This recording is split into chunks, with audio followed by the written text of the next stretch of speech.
Assalamualaikum warahmatullahi wabarakatuh. Untuk sejarah kebudayaan Islam kali ini, kita masih membahas lanjutan dari strategi dakwah Nabi Muhammad SAW di Madinah dan respon terhadap dakwah Nabi di Madinah bagian ketiga. Terdiri dari pokok bahasan, perjanjian Hudaibiyah, Fathu Makkah atau penaklukan kota Makkah, dan Haji Wada atau haji perpisahan. Perjanjian Hudaibiyah.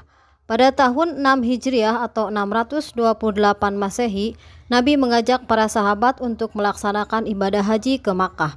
Setelah 6 tahun meninggalkan Makkah, umat Islam belum mendapat kesempatan melaksanakan ibadah haji. Pada tahun itu ibadah haji sudah disyariatkan berdasarkan Quran Surat Ali Imran ayat 97. Nabi memimpin langsung sekitar 1000 umat Islam pada bulan Zulqaidah yang dalam tradisi Arab dilarang berperang. Nabi mengutus Utsman bin Affan untuk menyampaikan maksud dan tujuan kedatangan umat Islam. Kafir Quraisy menolak keinginan umat Islam dan memerintahkan untuk kembali ke Madinah. Pada saat yang sama tersebar isu Utsman bin Affan dibunuh oleh kafir Quraisy.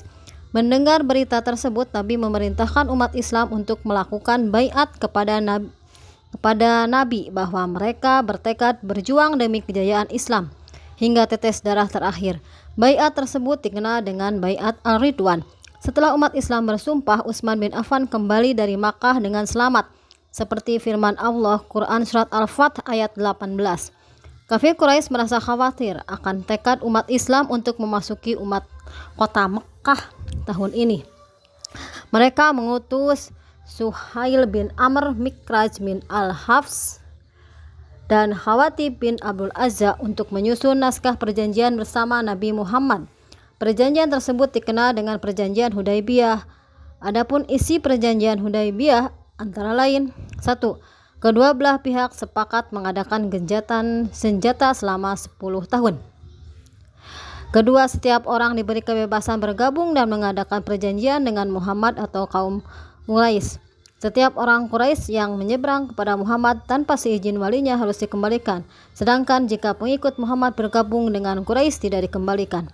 Pada tahun ini Muhammad harus kembali ke Madinah. Pada tahun berikutnya mereka diizinkan menjalankan ibadah haji dengan syarat menetap selama 3 hari di Makkah dan tanpa membawa senjata. Isi perjanjian tampak merugikan umat Islam, tapi di sisi lain perjanjian Hudaibiyah menunjukkan kearifan Nabi Muhammad dengan terbukanya peluang bagi Nabi dan umat Islam, yaitu legitimasi pemerintahan Islam, diakui status politik, fokus penyebaran Islam tanpa diganggu urusan perang atau gencatan senjata selama 10 tahun. Antara tahun 6 Hijriah dan 8 Hijriah, Nabi Muhammad mengirim utusannya ke berbagai kerajaan untuk diajak masuk Islam, diantaranya Heraklius, Kaisar Bizantium, Kisra, penguasa Persia, Mukaukis, penguasa Mesir, Negus atau Najasyi, penguasa Habasyah atau Abyssinia, Haris al-Ghassani, Raja Hirah, gubernur Persia dari Yaman, Haris al-Himsari, penguasa Yaman. Di antara mereka yang masuk Islam adalah gubernur Persia dari Yaman.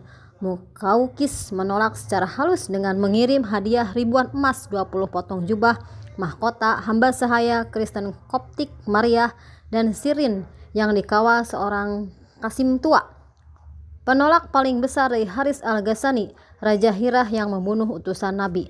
Lalu Nabi mengirim pasukan 3.000 orang dipimpin Zaid bin Haris untuk menyerang Raja al-Ghassani. Peperangan terjadi di Mut'ah.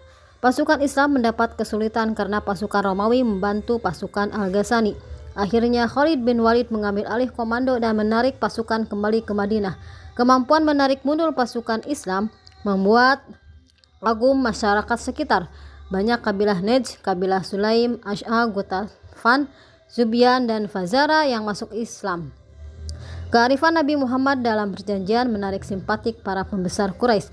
Banyak dari mereka yang beriman, di antaranya Khalid bin Walid, Amr bin As, Abu Bashir bin Suhail, Walid bin Walid, Asam ibnu Khalid, Utsman bin Talha, Aqil bin Abi Thalib, dan Jubair bin Mut'im. Fathu Makkah atau penaklukan kota Makkah. Setelah perjanjian Hudaibiyah berjalan 2 tahun, suku Bani Bakar dibantu kafir Quraisy menyerang dan membantai Bani Khuza'ah yang telah bergabung dengan umat Islam di Madinah. Peristiwa tersebut telah melanggar perjanjian Hudaibiyah yang telah disepakati. Sikap terhadap tindakan kafir Quraisy, Nabi mengirim utusan kepada pembesar kafir Quraisy dengan misi perdamaian, dengan usulan bahwa kaum Quraisy harus mengganti rugi terhadap para korban suku Khuza'ah, atau menghentikan persekutuan dengan Bani Bakar, atau menyatakan pembatalan perjanjian Hudaibiyah. Ternyata kaum Quraisy memilih pembatalan perjanjian Hudaibiyah. Akibatnya Nabi menyiapkan pasukan terbesar sepanjang sejarah Islam. Nabi berangkat ke Makkah bersama 10.000 pasukan untuk menyerang Makkah. Nabi Muhammad mempersiapkan pasukan yang besar dalam rangka menakut-nakuti kafir Quraisy. Nabi berpesan kepada pasukannya untuk tidak merusak dan mengotori kota Makkah dengan peperangan. Nabi dan pasukannya terbagi menjadi 4 kelompok, masuk ke kota Makkah dari 4 penjuru arah mata angin, sehingga kota Makkah terkepung oleh umat Islam. Melihat kondisi ini, Abu Sufyan bin Harb menemui Nabi dan menyatakan keislamannya. Nabi Muhammad dan pasukannya masuk ke Makkah dengan damai. Akhirnya tepat pada tanggal 1 Januari 630 Masehi, kota Makkah dapat dikuasai Nabi Muhammad dan umat Islam. Nabi langsung menuju Ka'bah dan melakukan tawaf, lalu menghancurkan berhala sebanyak 360 yang mengelilingi Ka'bah. Setelah bersih, memerintahkan Bilal untuk azan dan umat Islam melakukan sholat berjamaah dengan Nabi. Sejak itu datang berbondong-bondong masyarakat Makkah masuk Islam. Di antara pembesar Quraisy yang masuk Islam adalah Muawiyah bin Abu Sufyan, Hindun binti Utbah, Mut'ib bin Abu Lahab, Ummu Hani binti Abi Thalib, dan lain-lain. Nabi tinggal di Makkah selama 15 hari. Beliau mengajarkan tata cara beribadah dan mengatur urusan kenegaraan dan pemerintahan. Haji Wada, haji perpisahan. Pada bulan ke-11 tahun ke-10 Hijriah, Nabi Muhammad mengumumkan bahwa beliau akan memimpin ibadah haji pada tanggal 25 Zulqaidah atau 23 Februari 632 Masehi. Rasulullah SAW bersama 100.000 jamaah berangkat ke Makkah untuk menunaikan ibadah haji. Pada hari Tarwiyah tanggal 8 Zulhijjah, Nabi pergi ke Mina. Esoknya pergi ke Gunung Arafah. Nabi berhenti di Namira, desa sebelah timur Arafah. Setelah matahari tergelincir, berangkat menuju Wadi di wilayah Uran. Di tempat ini Nabi menyampaikan khutbah. Setelah asar, Nabi berangkat ke Mina, dan pada saat itu turun wahyu terakhir. Nabi membacakannya Quran surat Al-Maidah ayat 3, yang artinya, pada hari ini telah kusempurnakan untuk kamu agamamu, dan telah kucukupkan kepadamu nikmatku, dan telah kuridhoi Islam itu jadi agama bagimu. 2 bulan setelah menunaikan Haji Wada, Nabi Muhammad menderita demam. Sekitar 3 hari menjelang wafatnya, Nabi tidak bisa mengimami sholat dan menunjuk Abu Bakar sebagai penggantinya.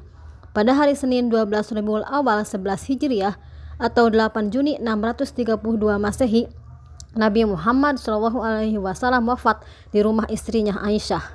Demikian materi kali ini. Terima kasih. Wassalamualaikum warahmatullahi wabarakatuh.